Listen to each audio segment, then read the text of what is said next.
Hello friends, welcome to my YouTube channel Raees lecturer. आज का यह वीडियो क्लास 10 हिंदी के लिए बहुत ही इम्पोर्टेंट है। आज के इस वीडियो में हम लोग हिंदी के 70% बिल्कुल पक्का करने वाले हैं। जितने भी क्वेश्चन आपके बोर्ड एग्ज़ाम में आते हैं वो क्वेश्चन आज के इस वीडियो में डिस्कस करने वाले हैं और वो प्रश्न देखेंगे जो बोर्ड परीक्षा में 100% आएगा ही आएगा। यह वीडियो सबसे ज़्यादा इम्पोर्टेंट है और आप लोग की हर साल जो बोर्ड परीक्षा में पूछा जाता है उनको देखने वाले हैं। इस वीडियो को लाइक कर लेना, शेयर कर लेना और चैनल पर नए हैं तो चैनल को सब्सक्राइब कर लेना। इस वीडियो में गद्यांश, पद्यांश, संस्कृत के गद्यांश, पद्यांश, श्लोक, जीवन परिचय एंड हिंदी व्याकरण सब देखने वाले हैं। इस वीडियो में सबसे पहले देखेंगे कि एक बहुत ही ज़्यादा इम्पोर्टेंट गद्यांश जो यूपी बोर्ड विज्ञान में बहुत ही इम्पोर्टेंट है, जो हर साल 12, 13, 15, 16, 18, 19, 21, 22 जो हर साल पूछा गया है। तो चलिए देखते हैं। कुसंग का ज्वर सबसे भयानक होता है। यह केवल नीति और सद्वृत्ति का ही नाश नहीं बल्कि बुद्धि का भी नाश क्षय करता है। किसी युवा पुरुष की संगति बुरी होगी तो वह उसके पैरों में बंधी चक्की के समान होगी, जो उसे दिन दिन अवनति के गड्ढे में गिराती जाएगी, और यदि अच्छी होगी तो सहारा देने वाले बहू के समान होंगे, तो उसे निरंतर उन्नति की ओर उठाती जाएगी। प्रस्तुत गद्यांश का संदर्भ लिखिए व रेखांकित अंश की व्याख्या कीजिए। युवा पुरुष की संगति के बारे में क्या कहा गया है? और संदर्भ प्रस्तुत गद्यांश आचार्य रामचंद्र शुक्ल द्वारा लिखित एवं हमारी पाठ्य पुस्तक हिंदी के गद्यखंड में संकलित मित्रता नामक निबंध से अवतरित है। रेखांकित अंश की व्याख्या। रामचंद्र शुक्ल जी कहते हैं कि बुरी संगति घातक बुखार के समान हानिकारक होती है। जिस तरह कोई व्यक्ति यदि भयानक ज्वर से ग्रसित हो तो वह ज्वर उसके शरीर और स्वास्थ्य को नष्ट कर देता है तथा कभी कभी प्राण भी ले लेता है। उसी प्रकार बुरी संगति हमारी नैतिकता, सदाचार, मन तथा बुद्धि को नष्ट कर देता है। युवा पुरुष की बुरी संगति उसे अनंत की गड्ढे में प्रतिदिन गिराती जाएगी, और यदि अच्छी होगी तो वह उसे निरंतर उन्नति की ओर अग्रसर करेगी। जो चाहत तक न घटे, मैलो हुई न मीत, रज राजसु न हुआई, तो नेह चिकौनो चिल। प्रस्तुत दोहे की संदर्भ हिंदी में व्याख्या कीजिए तथा काव्य सौंदर्य भी स्पष्ट कीजिए। किन वृत्तियों के कारण मनुष्य का मन मलिन हो जाता है? तीसरा, नेह चिकने में कौन सा अलंकार है? संदर्भ प्रस्तुत दोहा कविवर बिहारी लाल द्वारा रचित बिहारी सतसई से हमारी पाठ्य पुस्तक हिंदी के काव्य खंड में संकलित नीति शीर्षक से लिया गया है। पहला, व्याख्या।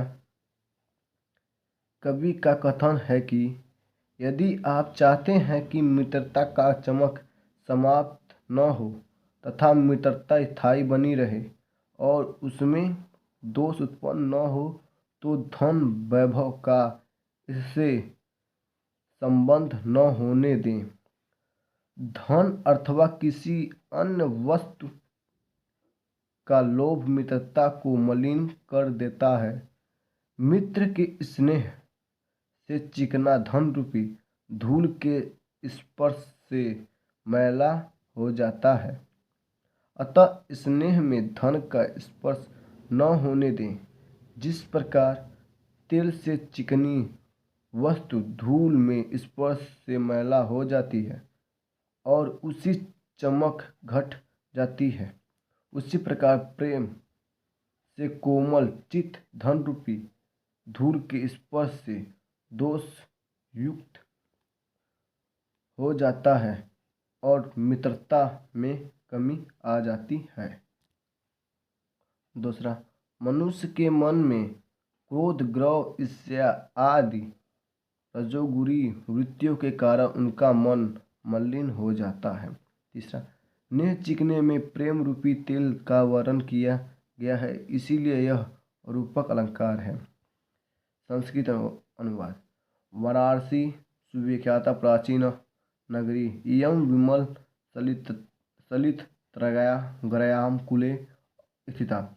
अस्याः घटनां वलयाकृतिः प्रकटिः धौल्यां चंद्रिकायां बहुरास्ते। अग्रिताः पर्यटकाः सुरदेभ्यः देशेभ्यः नृत्यम् अत्र आयान्ति। अस्याः घटनां च शोभां विलोक्य इमः बहु प्रसन्ति। संदर्भ: प्रस्तुत गद्यांश हमारी पाठ पुस्तक हिंदी के संस्कृत खंड के वाराणसी पाठ से उद्धृत है या लिया गया है।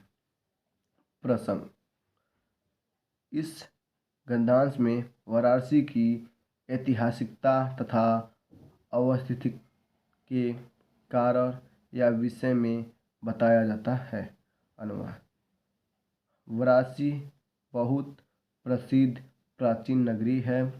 यह स्वच्छ जल की तरंगों से युक्त गंगा के किनारे स्थित है।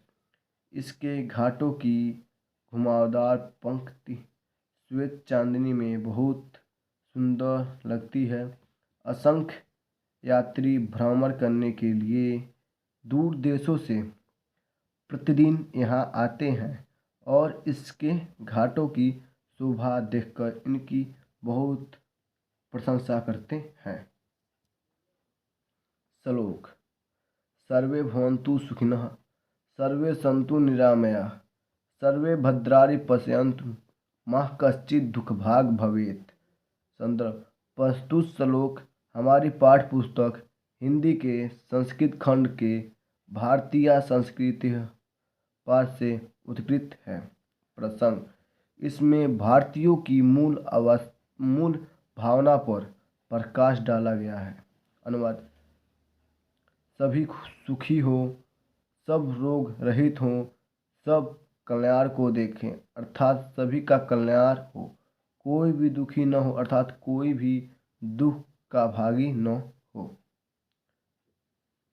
दूसरा श्लोक: रे रे चातक सावधान मनसा मित्र क्षरम श्रियताम अम्भोदा बहवो वसंति गगने सर्वोपि नयना दिशा। बोर्ड परीक्षा में एक श्लोक दिया रहता है और दूसरा श्लोक लिखना होता है। महत्वपूर्ण जीवन परिचय: पहला, आचार्य रामचंद्र शुक्ल। दूसरा, जयशंकर प्रसाद। तीसरा, सूरदास। चौथा, तुलसीदास। पांचवा, महादेवी वर्मा। यह वेरी इम्पोर्टेंट जीवन परिचय है जो इस साल बोर्ड परीक्षा में 100% आएगा। बोर्ड परीक्षा में 101% आएगा ही आएगा।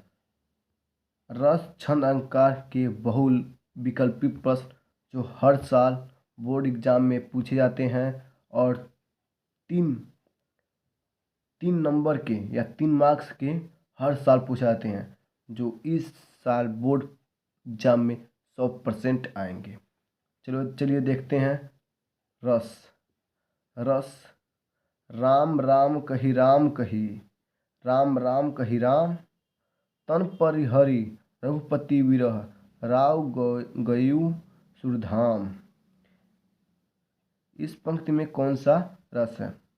वीर रस, करूर रस, हास्य रस, शांत रस। तो इसमें करूर रस है। नाना वाहन नाना वेशा, व्यसे शिव समाज ने देखा, को मुखहीन विपुल मुख काहू, बिन पद कर को बहुबाहु। इस पंक्ति में कौन सा रस है? करूर रस, वीर रस, हास्य रस, विवश रस। इस बहुविकल्पी प्रश्न में हास्य रस है। हंसी हंसी भजो देखी दुलह दिगंबर को, पाहुनी जे आवे हिमाचल के उत्साह में, शीश पर गंगा हंसे भुजनी भुजंगा हंसे, हास की कोई दंगा भयो नंगा के विवाह में। इस पंक्ति में कौन सा रस है? हंसी हंसी, हंसी हंसी का मतलब हास्य हो गया, तो इस पंक्ति में हास्य रस होगा। तात तात हाँ तात पुकारी, पूरे भूतल व्याकुल भारी, चलन न देखन पाऊँ तो ही, तात न राम ही सौंपे मोही। इस पंक्ति में कौन सा रस है? इस पंक्ति में करूर रस है, क्योंकि इसमें रोष को दिखाया गया है। अब चलिए अलंकार देखते हैं। पुलक प्रकट करती है धरती, हरित की नोकों से, मानो झूम रहे हो तरु भी, मंद पवन के झोंकों से। इस पंक्ति में कौन सा अलंकार है? रूपक अलंकार, अनुप्रास अलंकार, उत्प्रेक्षा अलंकार, उपमा अलंकार। इस पंक्ति में उत्प्रेक्षा अलंकार सही है। उदित उदयगिरि मंच पर रघुवर बाल पतंग। इस पंक्ति में कौन सा अलंकार है? उत्प्रेक्षा अलंकार, रूपक अलंकार, अनुप्रास अलंकार, उपमा अलंकार। इस पंक्ति में रूपक अलंकार होगा। चलिए देखते हैं छंद। जीती जात हुई जिन्होंने भारत बाजी, निज बल से बलमेट विधर्मी मुगल कुराजी, जिनके आगे ठहर सके जंगी न जहाजी, है ये वही प्रसिद्ध छत्रपति भूप शिवाजी। इस पंक्ति में कौन सा छंद है? रोला छंद, दोहा छंद, सोठा छंद, कुंडली छंद। तो इस पंक्ति में रोला छंद है। सुनत सुमंगल बैन, मन प्रमोद तन पुलक भर, सरो सरोवर नयन, तुलसी भरे स्नेह जल। इस पंक्ति में कौन सा छंद है? दोहा, कुंडली, रोला या सोठा। इस पंक्ति में सोठा छंद है।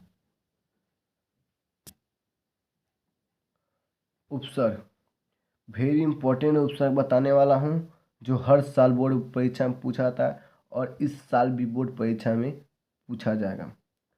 अपव्यय में उपसर्ग लगा है। उप, अ, अप, आ। अपव्यय में उपसर्ग अप लगा है। परि उपसर्ग लगाकर सही शब्द बनेगा परिपूर, परिच्छर, परिमर्श, प्रयोग। परि उपसर्ग लगाकर परिपूर होगा। सह उपसर्ग लगाकर सही शब्द बनेगा। स उपसर्ग लगाकर सही शब्द बनेगा सह। सुमति, असुविधा, असहयोग, सहयोगी। स उपसर्ग लगाकर सहयोगी बनेगा। वेरी इंपॉर्टेंट प्रत्यय जो बोर्ड परीक्षा में पूछा जाता है। पन प्रत्यय युक्त शब्द है। पनघट, बचपन, पनिहरा, घबराहट।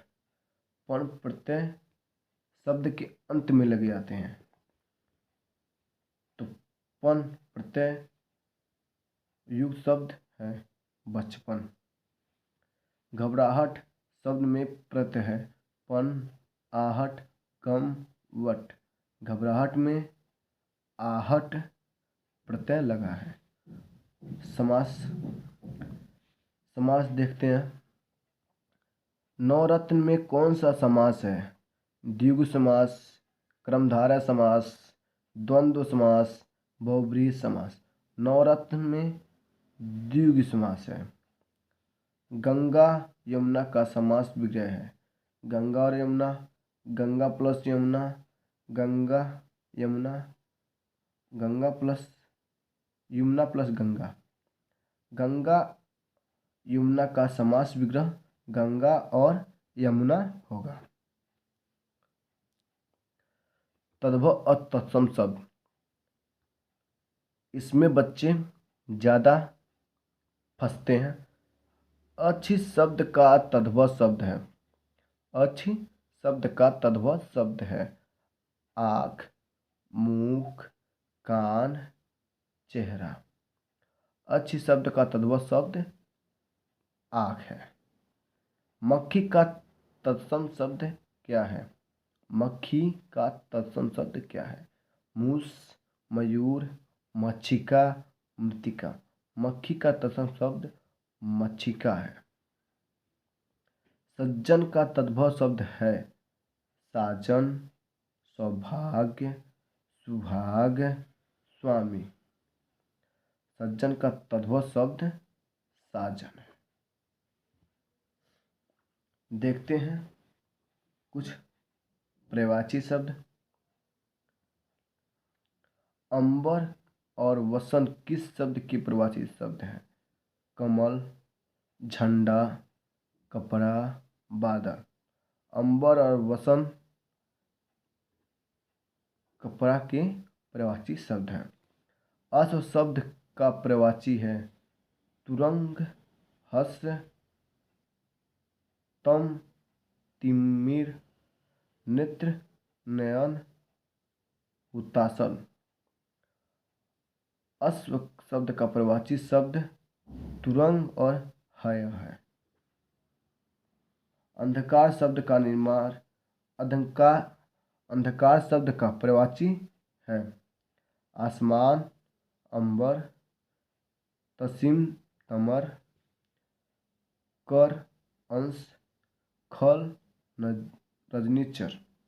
अंधकार शब्द का पर्यायवाची है तमिस और तमर। संधि विच्छेद वेरी इंपॉर्टेंट बोर्ड परीक्षा के लिए। इत्यादि का संधि विच्छेद है इति प्लस आदि, इत प्लस आदि, इति प्लस यादि,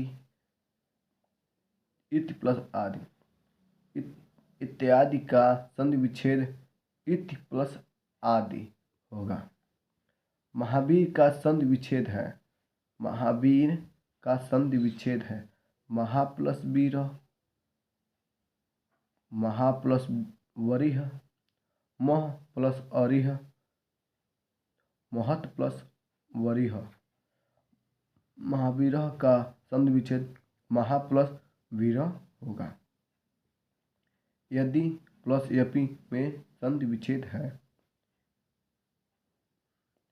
यद्यपि, यद्यपि, यद्यपि, यद्यपि, यद्यपि, यदि प्लस अप में संधि विच्छेद यद्यपि होगा। बोर्ड परीक्षा में वेरी इंपॉर्टेंट निबंध जो हर साल बोर्ड परीक्षा में पूछे जाते हैं, यदि आप इन दो निबंधों को याद कर लेते हैं या लिख लेते हैं तो 95% मार्क्स आपका कोई नहीं रोक सकता। ये मेरा दावा है। प्रदूषण की समस्या और समाधान वेरी इंपॉर्टेंट 10, 11, 12, 13, 14, 15, 16, 17, 18 से 22 तक यह हर साल पूछा गया है। वेरी इंपॉर्टेंट निबंध है जो हर साल पूछा गया।